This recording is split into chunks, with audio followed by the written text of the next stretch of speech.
take, to borrow a phrase from earlier on, a deep dive into the world of blockchain. In particular, we're going to discuss how will the disruptive technology of blockchain transform the industry, the real estate industry.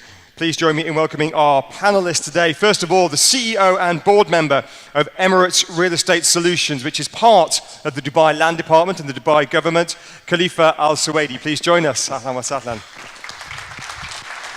Thank you, sir. Take a seat, please. Also joining us today, I'm delighted to say, we have the Senior Vice President at Altus, Cassian Scott. Cassian, if you could join us, please. Very good morning. Good afternoon it is now. Nice to see you. Thank you very much indeed. And as promised, to get some more insight on some of the issues that Anne touched on from the perspective of Dubizzle, which is part of OLX, a large international technology organization, Senior Director of Data and Blockchain, based here in Dubai, Dobo Radichov. Can you join us, please? Hi there. Nice to see you. Have a seat, please. Go on, have a seat just here. There's no seating order. Let's do it freestyle. If I can turn, Khalifa Al-Suwaidi, to you first of all. We've heard a lot, including at Cityscape last year, about the UAE's blockchain strategy, Dubai's blockchain strategy, and specifically the strategy that you and the team at Dubai Land Department are rolling out in terms of blockchain. Just to give us some context for this discussion, for those who haven't seen that roadmap before, can you very briefly tell us what is that roadmap, and then tell us where we are as of the 1st of October 2018? Well, let me begin with talking about Land Department a little bit. You know, Land Department deals with multiple type of customers inside the real estate sector. We deal with landlords, we deal with brokers, we deal with property management, owner associations. So when we came and understood the concept of blockchain, it's a new technology, it can be adding value to customer in real estate sector, we thought how we can benefit the real estate community inside Dubai with blockchain. So we started planning to build what we call Dubai Real Estate Blockchain. It's a platform based on Hyperledger. The platform meant to deal with all segments in real estate. Last year, in 2017, we have launched this platform. We have managed to convert all title deeds inside the registry of Land Department to blockchain environment. And we have integrated all legacy applications that are active inside our system, as well as the API that are integrated to all partners, government sector or private sector, where they verify through blockchain, they verify the title deed information, and then they write back the updates. We couldn't convert everything to blockchain environment because it is a new technology. We noticed that private sector, other government department are not yet ready for this change. The change could require time and finance. To sum up, it's a blockchain platform that's supposed to integrate all real estate aspects. We have multiple modules inside the blockchain environment, a module to deal with online property transaction, a module to deal with real estate rental registration contracts, a listing through Samsari portal, a listing that have valid information, not outdated information, information where property, when it gets registered, it will be delisted automatically, or if it is sold, to be delisted automatically. Cassian, if I can turn to you from your perspective, if you give us a brief 30-second overview of what Altus does. I could attempt to do it, but you'll do it better than me. You've been around a long time, I know that. And then give us your kind of helicopter view of just how disruptive blockchain is for the real estate industry from the perspective of someone from the industry, but also a former and seasoned investment banker.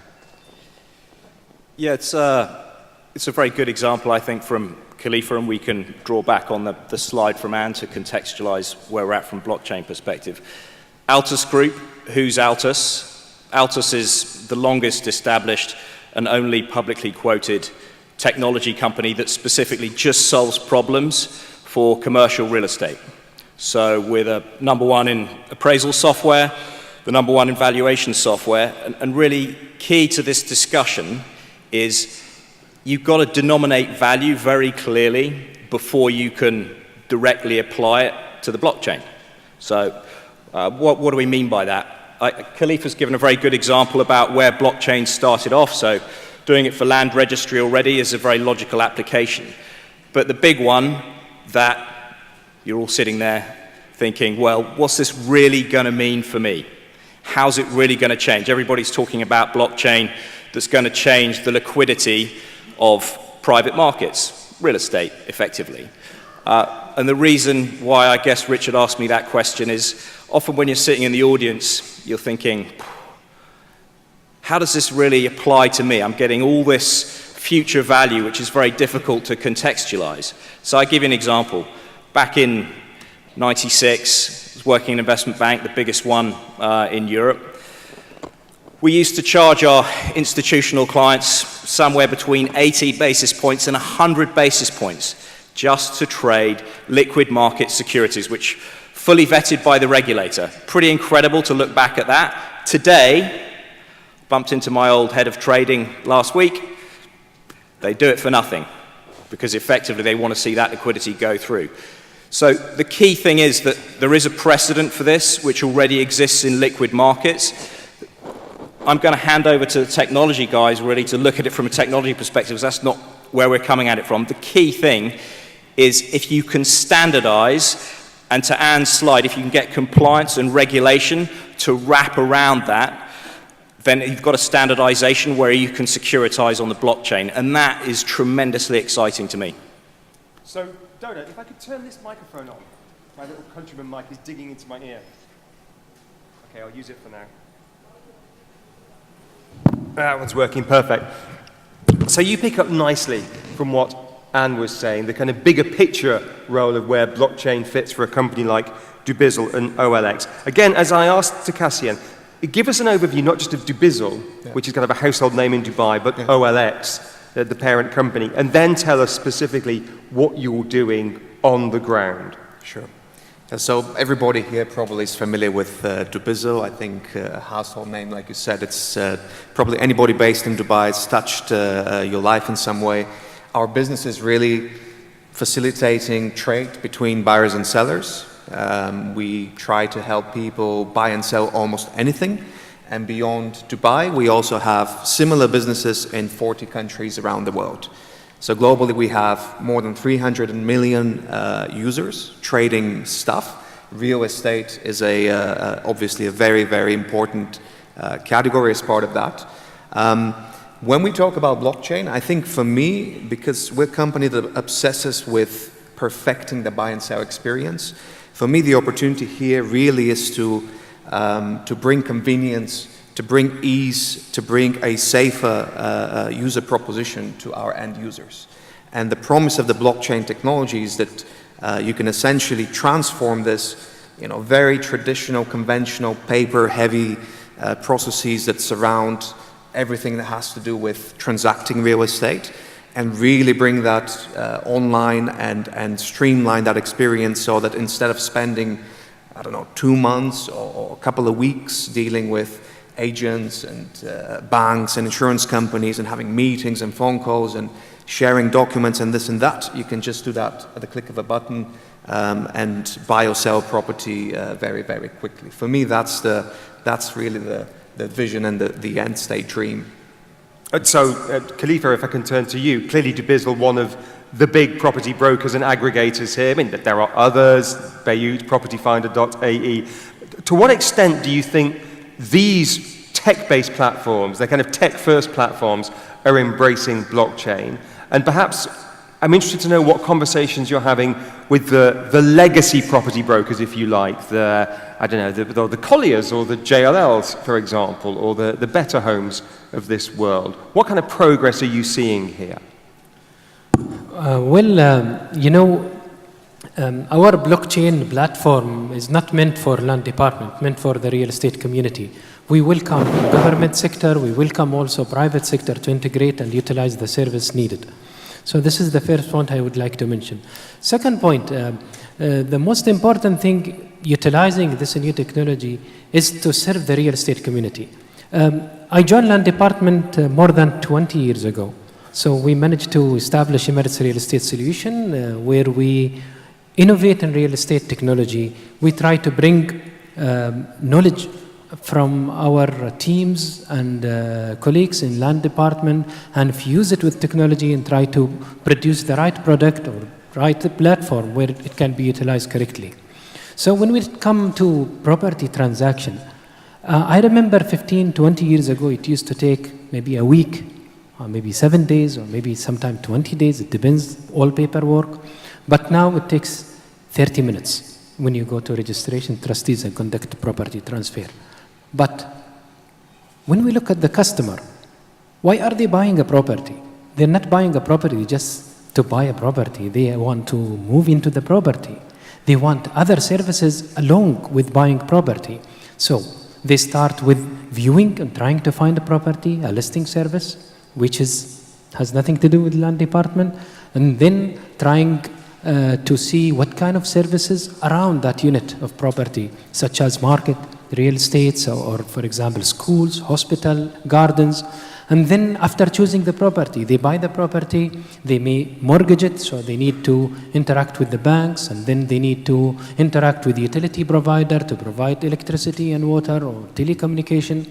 What we try to do with blockchain inside land department is to create the right real estate journey, a journey for the consumer, where they come to one portal and try to conduct all those services. Not services from land department only, but services from land department, from government sector, and from private sector into one platform using one single sign-on so that you can do whatever you want from one form, 5 minutes.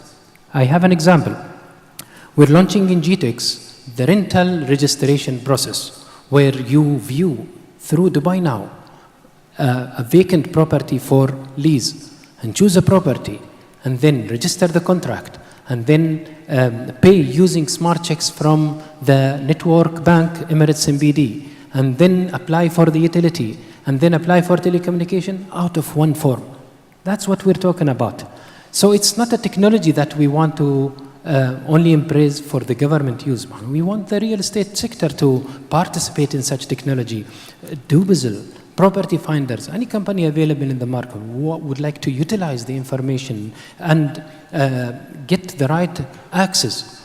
It will be beneficial for them. For example, if a property is being listed for sale, once it is sold, it is available in land department information that it has been sold.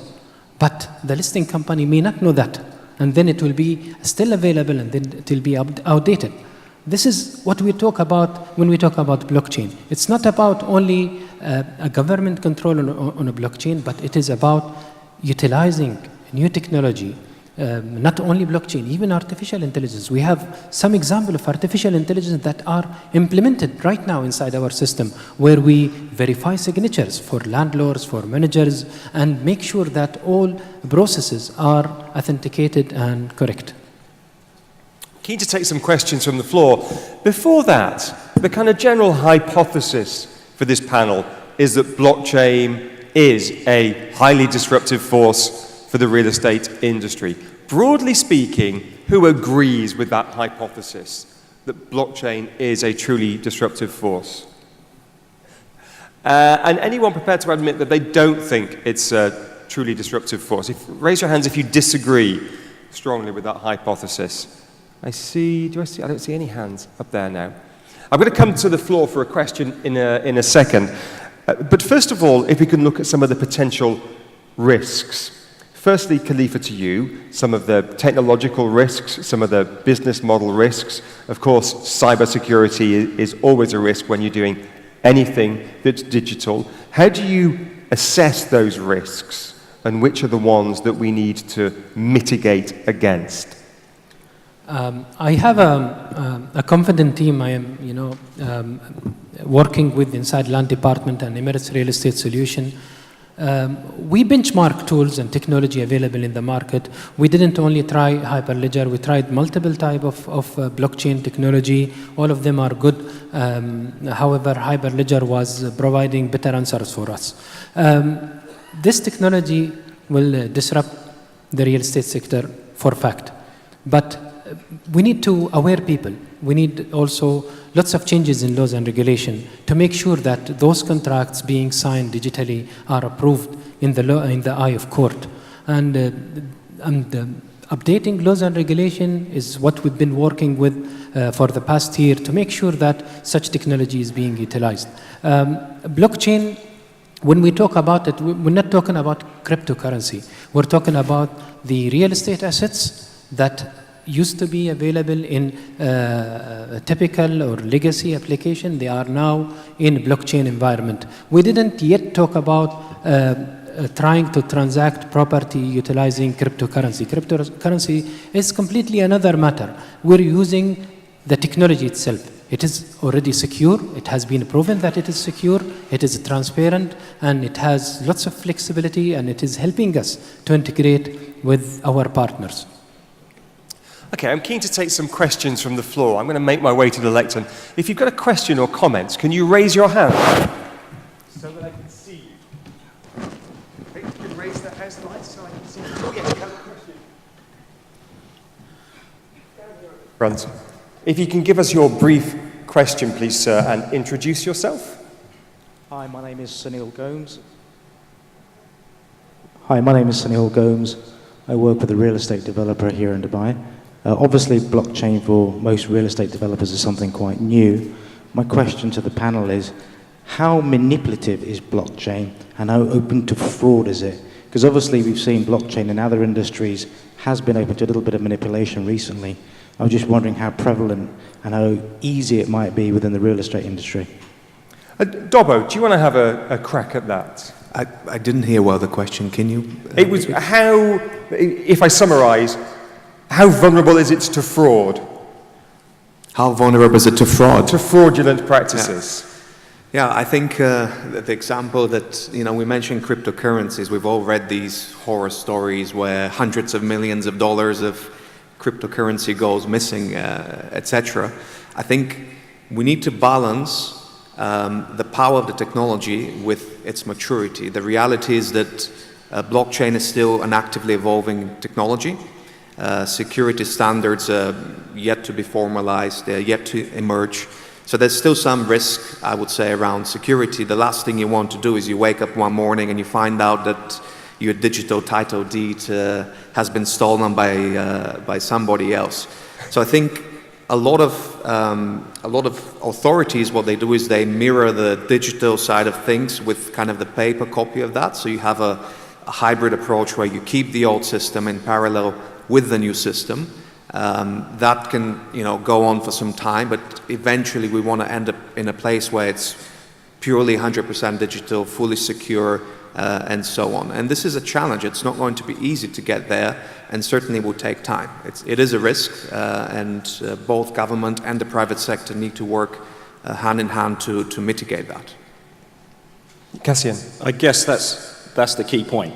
So picking up on where Khalifa's come from, this has to be effectively driven from the investor side and from the regulator side. So there's a two-part process. The security piece, which is obviously critical, but from a regulatory perspective, the trading of those real estate assets is very complex. If you want to go and trade a private REIT in the US, there are all kinds of rules over the top of the existing securities rules, some of which have been in place since 1933. So unless you've got a regulated token or some form of compliance, to Anne's earlier slide, which sits around that token, which the regulator has guaranteed, then it's extremely difficult to get that. And if you look around the market, there's one very interesting company based in Silicon Valley called Harbor, which has published a white paper which looks into how you resolve that biggest problem, which is how do you get regulatory buy-in to get this to work? When Richard asked the question to you guys, how many people really think blockchain is going to be very disruptive? Very few hands go up. If that comes from the regulator, where effectively they've been able to solve for a lot of those problems, so that when you transact, you've got a regulatory service in the background, then that's how you're going to drive that solution. And that has to come. Investors are going to be looking at this market. They already are saying, I want to see fresh liquidity, and I do want to transact this through blockchain. That's inevitably going to come. But how do I get the necessary regulatory controls around that. So if there's one really interesting paper to take away from this, there's the regulated token paper, a white paper which was published a few months ago by the CTO of Harbour, which explains potentially how they can solve that problem. And a final word on this from you, Khalifa Al-Suwaidi, protecting against fraud. I own a house here in Dubai. I would like my title deed to remain mine. Of course, having the legacy system along with the new technology system such as a blockchain will add some of the advantages of protecting the data. But when we talk about creating blockchain network, the technology itself is based on nodes. So we have our nodes available with government sectors for now. So there are certain government sector inside Dubai, such as Dubai municipality, which replicates the nodes and they have the access to it. We have worked with a roadmap with all partners, government sector as well as private sector, where they have read or write access through the blockchain. The process of studying how blockchain will react to real estate security has been studied in a very detailed way from business point of view. So even developers, we have pilots to integrate nodes with, for example, one of the major developers inside Dubai, where they will have access to their master community, not the entire community of Dubai. So you see the point, there are lots of process that we have been working with to make sure that the data is protected, and the information is protected, and the owner rights are protected inside those technology being implemented by Land Department. I'll take another quick question on this before we move on to our next panel. Yes, please. The lady in the second row. Yes, Taroub Sulaiman from Dubai Real Estate Institute. I have a question. I understand this technology is the future. Does it mean that all market players within an industry have to come on board in order for this to be effective? And how costly is it? It's an interesting question. Does everybody have to come on board for this to work? Well, we are encouraging people to come along, especially private sector. Lots of private companies have been approaching Land Department to utilize some of the technology and services that they have. When the technology will add added value to customers, to consumers, then it will be very beneficial for those private business to come on. For example, furnishing your property. How can you access, for example, let's say, information related to your property so that you can furnish it correctly? So this information will add value to the market. A bank will be able to mortgage and demortgage. So the bank will have to come. Why send a person to register a mortgage in a registration office when they can do it on a blockchain, sitting in their office, reducing the cost, and mortgaging, demortgaging immediately? Or, for example, for a broker to list a property for sale or for lease, they can request the permit and they can list it, and they can even send it to either public listing services or private listing services out of their offices. There are lots of added value. When we talk also about augmented reality, how those property are going to be viewed using, for example, glasses such as Oculus or Microsoft Lens or whatever technology is available in the market. This is what we talk about. People will adapt to it once, will solve their problem and will make their life easier. The answer from our perspective is no. Simply enough, not yet. There's a two-stage process to get to this point. This is specifically around blockchain, not just for specific registries or just from a technology perspective, but really for what we're talking about to change the industry. At Altus, we've been working on getting the data in right first. At the moment, it's pretty difficult to look down as an LP right down to your individual lease and get a real value on what that is. And that's what we've spent our time at Altus working on over the last 3 years, and we've created a solution that does that. So only once you've got the real hard data that genuinely works can you then go, okay, we can effectively put this up at the top of the stack because that's what our investors are asking for. And the big guys inevitably will start driving this when they feel, to Khalifa's point, comfortable enough that they're deriving value from that, the information security is there, and more importantly, the regulatory security is there. So you're going to start to see that happening at the beginning, at the top of the stack, once they've solved their data problem. If I could just add a metaphor, so, can you force people to be on the blockchain? You can't. You can give them a push with regulation, I guess. But, do you feel forced to use the internet? Anyone here? No one forces you to use the internet, right? But we all do, because just the value add and the incentive to participate in that technology is so great. And this is how I also see the future of blockchain. The cost of not participating when the tipping point has passed is actually much higher than the benefit of participating in that ecosystem. So that's what we all anticipate, that there will be a tipping point where everybody will just be incentivized naturally to join the ecosystem. We're going to have to leave it there. Fascinating discussion, and one that will continue over coffee and lunch throughout the day. But for now, thanks to our panelists.